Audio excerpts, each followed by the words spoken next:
透き通る青空、田植えの時を知らせている栗駒山、ほうなでる柔らかい風が春の訪れを告げている。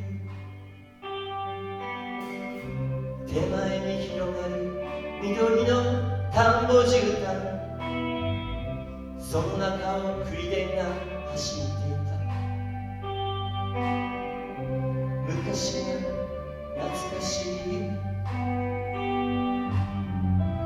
今は一本の軌道の跡だけがまっすぐに伸びている。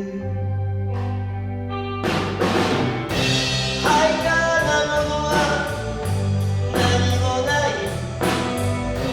だけどなぜだか心に映る。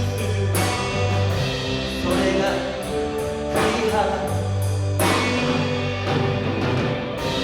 私のふるさと。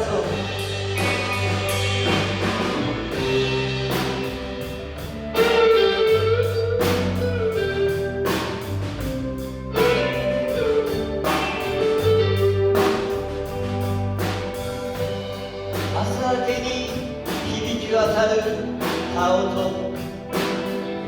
白いベールに包まれた伊豆沼、頬を突き刺す凍てついた風が冬の訪れを告げている。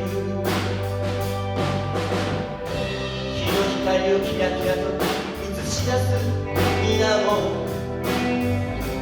その上に散らばる無数の渡り鳥、鳴き声がこだまする。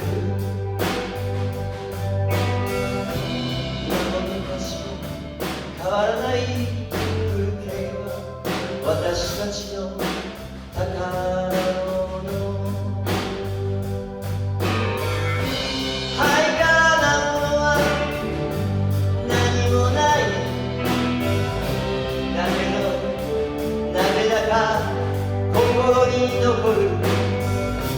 それが栗原、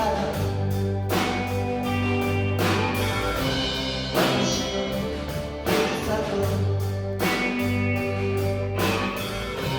ハイカーなものは何もない。だけど